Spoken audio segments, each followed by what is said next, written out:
Hello, welcome back to the Watford Way. I'm James, and today I'm going to talk to you about all things Huddersfield Town versus Watford. Watford travelling away from home, of course, after recently beating Swansea City away from home by 1-0. Our first away win since January the 2nd. I couldn't believe it at the time. I'm still buzzing from it now. And of course, the most recent Watford game was our 2-2 draw at home to Millwall. Probably a fair result on the day, albeit Watford did have chances in that game to take all 3 points, and hopefully we'll do the same against Huddersfield Town this weekend. But firstly, if you haven't already, make sure to subscribe to our channel by clicking the button down below, leave a like on the video, and let me know your score predictions for the game in the comments section down below. I'll get to my score prediction at the end of this video.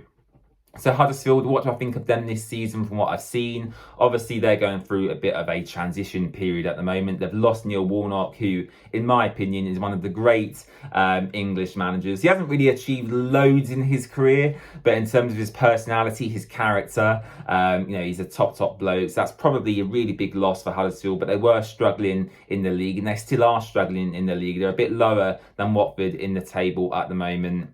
And they have Darren Moore as their manager. Darren Moore was appointed as their manager a couple of weeks ago. Of course, previously he was at Sheffield Wednesday last season when they had a fantastic season in League One. But of course, Sheffield Wednesday are not having the best of times this season. But in terms of Darren Moore, I rate him really highly as a manager. I think he's got a lot of potential to grow and develop as his career progresses. And actually as a bloke and as a personality as well, from what I've seen in the media, the way he speaks and the way he interacts with fans, I think he's a top bloke as well. So Darren Moore, I hope he has a very successful season, albeit I hope he doesn't beat Watford this weekend. In terms of Watford and where we're at as a club at the moment, I'm feeling quite content. I'm not absolutely over the moon. I'm not really angry. I'm just quite content. Yeah, I think content's probably the right word. I'm quite mellow. I'm not going over the top. I'm not getting too angry. I think where we are on the table reflects the squad we have available and reflects the performances we've put in so far this season. The season started very well, and the performances were at a very good standard, actually. Obviously, going back all the way to that 4-0 victory over QPR. Even the 0-0 draw at home to Plymouth, I thought was a good Watford performance. But ever since then, we tailed off ever so slightly. It seemed like the intensity and the energy wasn't quite there. But in recent weeks, especially the last 3 or 4 games, Watford have picked back up again. Actually, the squad morale generally seems a lot higher. And actually, for the first time in a very long time, it's been confirmed today by Valérien Ismaël in his pre-match press conference that Watford have an entirely clean bill of health, which means every player at the club is available for selection for this upcoming game against Huddersfield, which I think for me is a breath of fresh air. When was the last time that happened to a Watford squad? Last season, obviously, we had our injury crisis where we had, I think, over 15 first-team players injured at one point, which was absolutely unbelievable. For me personally, I'd never seen anything like that. And so to go from that to where we are now, where every player is available for selection, and actually there's a good competition for places in this Watford squad as well. I think that's the key thing for me. In every position, there are 2 or 3 players fighting for that position. At right back, you've got Ryan Andrews and Ngakia. At centre back at the moment, you've got Sierralta, Wesley Hute and Ryan Porteous.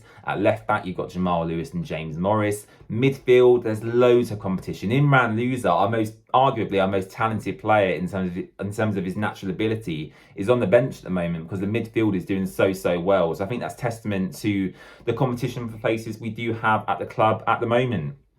In terms of my team selection and what I would choose for this game, I'm not entirely sure. I think you can go one of 2 ways, right? You can stick with what we've done in the past couple of games and what's worked well for Watford.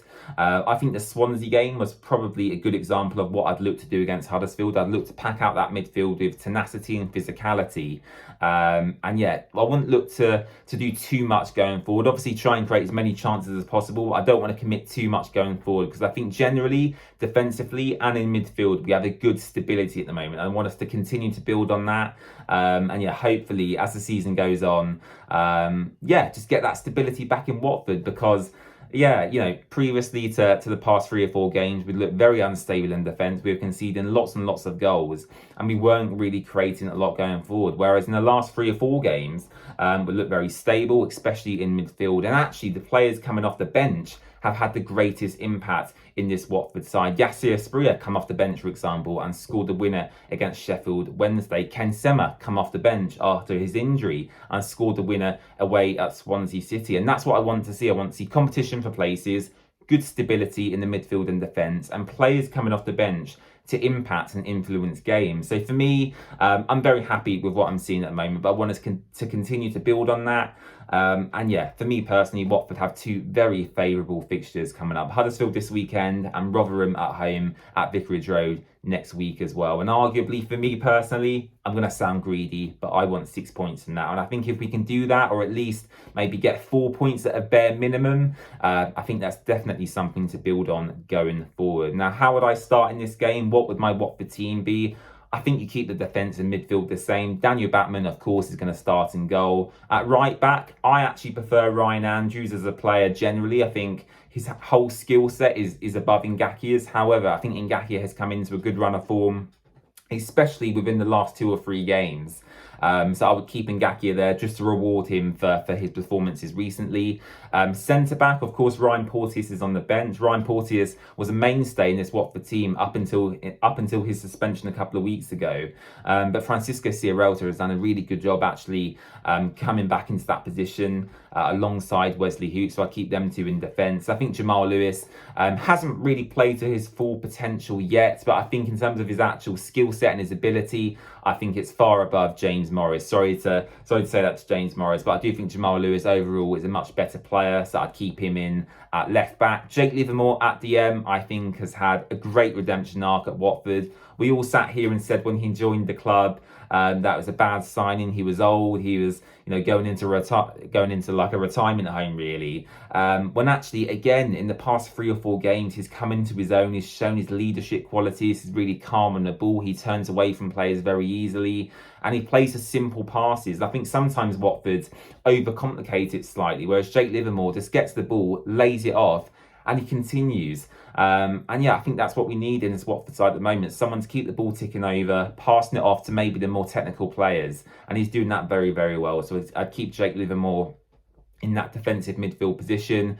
Kayembe and Kone absolutely would start them in this game. I think them 3 in midfield are probably our best midfield trio at the moment, so I'd definitely start them. And my front 3 would probably be Yassir Asprilla on the right, Vacuum Bio up front for his pressing ability, and then Matthias Martins on the left. So do you agree with my team? Let me know in your comments section down below. My score prediction for this game, of course, I'm going for the 3 points for the Golden Boys. I'm going to go for 3-0 to Watford, Yassir Asprilla at the double, and I'm going to go with Edu Kayembe to, I believe, get his first goal in a Watford shirt. So 3-0 to Watford is my score prediction. Let me know your score predictions in the comments section down below. Don't forget to subscribe. I'll be back again after the match for my match reaction. Thank you and goodbye.